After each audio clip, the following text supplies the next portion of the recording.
요한복음 8장 52절로 59절 말씀입니다. 저와 교독하시겠습니다.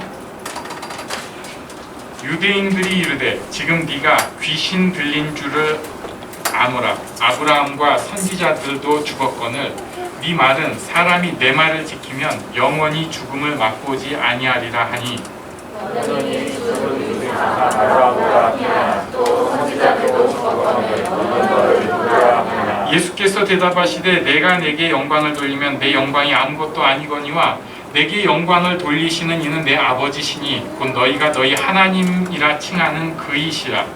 너희는 그를 알지 못하게 나는 아노니 만일 내가 알지 못한다 하면 나도 너희가 있을 것이라. 나는 그를 알고 또 그의 말씀을 지키노라. 너희 조상 아브라함은 나의 때 볼 것을 즐거워하다가 보고 기뻐하였느니라. 유대인들이 이르되 그가 아직 50세로 되었는데 아브라함을 보았느냐. 예수께서 이르시되 진실로 진실로 너희에게 이르노니 아브라함이 나기 전부터 내가 있느니라 하시니 그들이 돌을 들어 치려 하거늘 예수께서 숨어 성전에서 나가시니라. 아멘. 요한복음 8장, 7장, 6장 계속해서 이제 9장도 조금 그런 경향이 있는데 너무 귀한 말씀이지만 그 대척점에 있는 유대인들이 있어요. 그래가지고 그 유대인들이 우리를 너무 대변을 해요. 잘 생각을 해보면. 그래가지고 저도 이 말씀을 한 주간 이렇게 묵상을 하다 보면은 자꾸 변증적이고 싸우고 왠지 저랑 싸우는 거죠. 이거 내 잘못이다. 이런 생각만 자꾸 하려고 하더라고요. 그래가지고 우리가 하나님의 말씀 본문 그대로 보는 게 가장 우선이긴 하지만 이번 주는 본문의 뜻을 기초로 해서 조금 점핑을 해가지고 다른 각도로 한번 말씀을 준비를 했습니다. 우리가 다 자기와의 싸움을 합니다. 나를 찾아서 떠나는 여행을 해요. 그 중에서 최고수라고 할 수 있는 사람이 오늘 본문에 등장하는데 그 사람이 아브라함입니다. 제가 오늘 지도도 하나 준비를 했어요. 저기 여러분 보실 때 오른쪽 끝에 있는 게 갈대아 우르입니다. 여기서부터 어디로 갈지도 모르면서 하나님이 떠나라고 하니까 떠났어요. 여기서 암송 한번 했어야 되는데. 네. 가나안 땅까지 떠났어요. 이게 직선 코스로는 약 1700km입니다. 쭉 선을 그으면. 근데 실제 도로로 가면 2500km로 추정하고 있어요. 근데 이 사람이 여기 지도 살펴보면 그렇게 이렇게 남 모양으로만 간 게 아니죠. 니은자 모양으로 이집트까지, 애국까지 또 가가지고 창피한 짓도 하고 다니고 그리고 또 돌아와요. 그리고 자기 마지막에 정말 인생의 마지막 순간에 아들을 낳는 축복도 누렸는데 또 그 아들을 제사 지내야 하는 그 말도 안 되는 상황도 겪고 정말 인생에서 자기와의 싸움, 자기를 찾는 싸움에서는 가장 최고수로서 여러 가지 경험을 했던 사람이라고 볼 수 있습니다. 이 사람은요, 제일 위험한 게 뭐 다른 것도 모험을 엄청나게 했죠. 그런데 제일 위험한 게 자녀가 없었어요. 이게 진짜 위험합니다. 지금처럼 법이 있고 어떤 그런 룰로 다스려지는 시대가 아니에요. 그러니까 우리가 법 때문에 많이 불편한 것도 있지만 그 혜택을 다 누리고 살잖아요. 그러니까 네, 저도 법을 좀 어기죠. 네. 그래가지고 들키면 이제 이런 경찰 권력이 이런 데서나 나를 잡아 막 이렇게 할 거예요. 요새는 잡힌 적이 거의 없지만 근데 그래도 고마운 마음이 있어요. 그것 때문에 우리가 잘 사니까 참 그럴 때 우리나라 좋은 나라라는 것을 느껴요. 어떤 사람은 이렇게까지 얘기하는 것을 봤습니다. 사회 10%는 범죄 가능한 인간이다. 이건 좀 논란의 여지가 있는데 더하다는 사람도 있고 그런 식으로 자꾸 사회를 보는 건 좋지 않다는 사람도 있어요. 괜찮은 사람이 훨씬 많긴 한데 그 중에 어떤 이상한 인간이 법의 제약이 없는 상태에서 늙고 힘 빠진 아브라함을 공격해버릴 수가 있는 거예요. 게다가 심지어 이 여행을 한다는 게 그렇게 쉬운 일들이 아니에요. 식소를 거느리고 애굽으로 간다. 이거 그렇게 편한 일이 아니에요. 그러면은 가다가 굉장히 갈등이 있을 수 있다고요. 저랑 차라리 제가 아브라함이라고 치면 저랑 그 사람이랑 갈등이 있으면 제가 풀면 되는데 제가 경험을 해보니까 그거보다 어려운 게 뭐냐면 자기들끼리 갈등이 일어나요. 그래가지고 어쩔 수 없이 제가 이제 아이 그럼 안 돼! 너 특히 네가 형이잖아. 아니면 네가 종 중에 네가 그 선참이니까 그러면 안 되지. 뭐 이런 식으로 아브라함이 혼내잖아요. 그러면 저 사람에 대한 분노가 이게 일로 오는 거예요. 그래가지고 밤에 장막에서 잘 때 갑자기 칼 들고 촛불 켜고 나타나가지고 충분히 이럴 수 있는 거예요. 자녀가 있으면 그게 어려워요. 왜냐면은 둘을 동시에 처리하지 않으면 복수를 할 거 아니에요. 그래서 자녀가 없다는 것은 굉장히 상상할 수 없을 정도로 당시에는 위험한 일이었습니다. 그런데 거의 90이 되도록 나를 찾아 떠나는 여행에서 가장 중요한 아들이 아예 없었어요. 아예 없었어요. 거의 90 가까이 돼가지고 서자라고 할 수 있는 좀 인간적인 노력이라고 할 수 있는 이스마엘을 낳은 것도 그러니까 굉장한 거예요.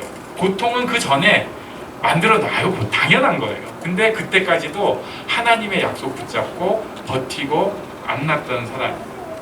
그런 면에서 이 사람은 완전 괴짜라고 할 수 있어요. 남들이랑 달리 살면서 사는 사람이었어요. 그런데 신기한 것은 이 사람 마음에 즐거움이 있었다고 얘기를 해요. 56절에 보면 너희 조상 아브라함은 나이 때 볼 것을 즐거워하다가 이렇게 얘기를 합니다. 즐거움이 있었어요. 남이랑 그냥 다르게 살면 좀 속된 표현으로 그냥 또라이다 이러고 말 텐데 그게 아니라 마음에 바꿀 수 없는, 흔들 수 없는 즐거움이 있는 사람이었습니다. 왜 이런 즐거움이 있었는가? 여기서 예수님은 뭉뚱그려서 나의 때 볼 것을 즐거워하다라고 말씀을 하셨는데 성경은 여러 각도에서 아브라함을 비춰주고 있습니다. 그래서 한번 생각을 해보시면 첫 번째가 가장 먼저가 아브라함을 비춰주는 것에서 가장 먼저가 약속을 주신 거예요. 아브라함. 하나님께서 아브라함한테 약속을 주셨어요. 약속을 보통 그냥 편의상 세 가지 약속을 드려요. 하나는 땅의 약속, 이 땅을 주신다. 두 번째는 자손의 약속, 네 자손, 네 씨가 복이 될 것이고 네 자손들이 하늘의 별과 같을 것이다. 그리고 세 번째가 부의 약속, 다 주겠다. 부의 약속. 그래가지고 아브라함한테 이런 약속을 주신 것을 첫 번째로 얘기를 하고 그 다음에 그것을 반응하는 아브라함의 반응을 믿음이라고 표현을 합니다. 약속을 주셨는데 그것을 믿은 거예요. 그리고 이 믿음을 계속해서 유지하기 위해서 중요한 것이 하나 또 나오는데 아브라함의 바라봄의 삶이에요. 바라보고 사는 거예요. 별을 보면서 자손이 이와 같을 것이다. 그러니까 우리는 별 보면은 와 별이다. 요즘 시대에 별이 있네? 이런 생각을 하잖아요. 전 또 요새는 엉뚱한 생각을 해요. 전에 우리 교회 어떤 사람의 핸드폰으로 하늘의 그 별자리를 사진 찍으려고 했더니 요새 핸드폰은 그 별자리가 나와요. 이렇게 하면은 거기 별자리가 딱 나와가지고 무슨 별자리 해가지고 사실 핸드폰으로 사진이 안 찍혀야 정상 아니에요, 별은. 근데 딱 그걸 더 강화시켜갖고 사진 찍어주는 불편한 핸드폰이에요. 네. 그래서 야, 그 폰 좋다. 그래서 그 다음에 나온 폰으로 했는데 또 그게는 없어졌더라고요. 네. 아무튼 저는 이제 별 보면 그런 쓸데없는 생각 나죠. 핸드폰 생각이 나는 이상한 사람이 되는데 아브라함은 별을 보면 무슨 생각이 나냐면 자손들 생각합니다. 자기 지금 자손 하나도 없는데 네 자손이 별과 같을 것이다. 말도 안 되는데 바라보면서 믿었습니다. 땅을 우리는 보면은 이런 생각을 할 거예요. 이렇게 비 오다가 해가 쨍 하고 나면 어휴 사립광선이야. 어우 안 보여. 어휴 뭐 이렇게 하거나 아니면은 막 푸른 풀이 축축 올라올 때면 야 양목이기 좋겠다 이런 생각하거나 건기 때는 쫙 마르고 먼지가 이렇게 쫙 광야에 불면은 어휴 저 저 먼지, 내가 순박해 죽지 이런 생각을 할 텐데 아브라함은 그 땅을 보면서 하나님이 여기 다 나한테 주신다고 했는데, 다 주신다고 했는데 땅을 보는 거예요. 아브라함은 바라보면서 믿음을 계속 가졌고 결국 믿음의 조상이 되었습니다. 그러니까 약속을 주셨고 그에 대해 반응해서 바라보고 믿어서 믿음의 조상이 된 것이 아브라함이었어요. 그런 아브라함에 대해서 예수님께서 말씀을 해주신 것이 우리가 좀 전에 본 56절입니다. 우리 한번 같이 읽겠습니다. 56절 시작. 너희 조상 아브라함은 나의 때 볼 것을 즐거워하다가 보고 기뻐하였느니라. 아멘. 우리가 그냥 쉽게 생각할 수 있는 게 있어요. 너희 조상 아브라함은 나의 때 볼 것을 즐거워하다가, 이것은 구약 성경에 명확히 말씀하고 있어요. 바라보며 보지. 약속을 받은 사람으로 볼 것을 즐거워했어요. 그런데 문제는 56절 뒷부분에 보니까 보고 기뻐하였느니라 이렇게 말씀이 있네요. 제가 요 본문 때문에 이번 주엔 주석책 정말 많이 봤어요. 이걸 누가 어떻게 해석을 하는가. 제 나름의 해석도 있지만 더 한번 찾아보고 싶어가지고 아브라함이 보고 기뻐했대요. 그 앞부분 저 너무 공감했어요. 나의 때 볼 것을 즐거워하다가, 그렇지, 사람은 바라보면서 사는 거야. 이게 소망이지. 그러면 즐거움이 있어. 소망이 있으면 즐거움이 있어. 그래가지고 주초의 설교 내용은 이거였어요. 모험 속에 바라보면 즐거움이 있다. 뭐 이런 식으로 했는데 그 다음에 보니까 보고 즐거워한대. 그래가지고 열심히 찾아봤는데 학자들의 대부분의 견해가 결국 두 가지로 나눠집니다. 예수님을 본 것이 언제인가? 첫 번째는 자기 아들 이삭을 모리아 산에서 죽이려고 하는 딱 그 순간에 하나님이 여호와 이레의 양을 보내주셔서 대신 죽게 하셨을 때, 그러니까 이 산에서 대신 죽는 내 자손이 있고 그것이 구원의 완성이 되는 것이구나, 이것을 보았다는 거예요. 근데 그것도 사실은 보았다고 하기에는 본 것이 양이에요. 양을 제사 지낸 것을 봤기 때문에 조금 약하다는 사람이 있어요. 그러면은 뭘 봤는가? 아들 이삭이 태어나는 순간을 학자들이 더 많이 얘기를 하더라고요. 뭐냐면은 아들이 딱 태어난, 그 이삭이 태어나는 그 순간에 아무것도 없는 그냥 애기잖아요. 그런데도 걔를 볼 때 하나님의 약속이 이루어진, 하나님께서 약속을 이루신다는 것을 그냥 눈으로 딱 본 거예요. 그래가지고 아들 이름이 웃음이잖아요. 웃음. 네, 이삭이 웃음이거든요. 그러니까 그냥 보면 웃어요. 그래가지고 오늘 본문에 56절에 보고 기뻐하였느니라 이렇게 설명을 하는 거예요. 보고 기뻐하였느니라. 그래서 사라에게 명령하신 이름이기도 하지만 이름을 웃음이라고 딱 지어준 것이다. 이렇게 보기도 합니다. 바라보고 즐거워하다가 보고 기뻐했대요. 저는 이 말씀을 보면서 예수님 안에 있는 우리가 살아야 하는 모습을 생각을 하게 되었습니다. 우리는 약속을 다 받은 사람이에요. 하나님께서 나를 사랑하십니다. 당신을 사랑하십니다. 아멘? 이게 약속이에요. 하나님께서 당신을 향한 놀라운 계획을 가지고 계십니다. 아멘? 맞아요. 진짜 사랑하시고 계획을 가지고 계세요. 그런데 여기에 가장 중요한 게 있어요. 하나님께서 당신의 모든 죄를 십자가에 이미 용서하셨습니다. 이미. 그래서 우리는 그것을 바라보기만 하면 사함 받을 수 있고 의의 옷을 입을 수가 있어요. 하나님께서 주신 약속입니다. 그 약속을 보는 거예요. 저는 어떤 분들은 그래가지고 지금도 우리가 아브라함처럼 자꾸 봐야 된대요. 그래가지고 좀 세속적인 얘기, 옛날에 제가 직접 들은 건데 강남의 아파트를 사고 싶으면 자꾸 가서 보래요. 몇 층, 저것이 주께서 주실 복이야, 이래야 된대요. 그리고 누구 연예인 같은 사람, 연예인이 아니죠, 누구 배우자를 생각을 하면은 그렇게 자꾸 그림을 그려요. 키는 몇 센치, 피부톤은 어떻고, 눈썹은 어떻고, 머리숱은 어떻고 막 이런 거.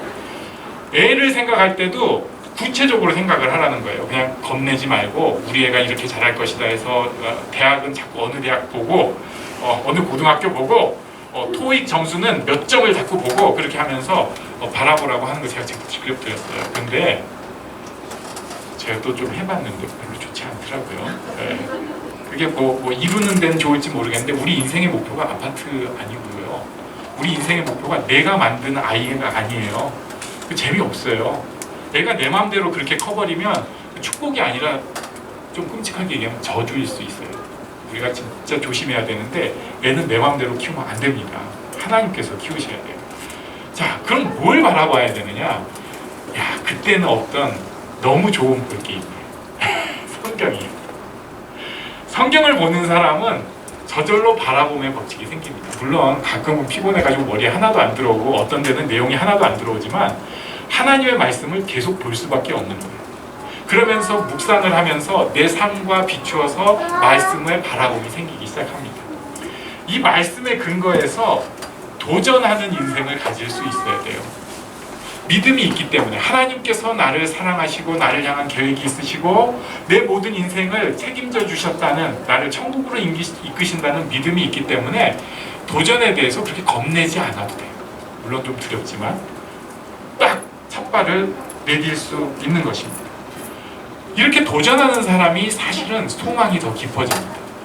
나 편한 거 쉬운 것만 하는 사람은 점점 더 소망이 없어질 수밖에 없어요.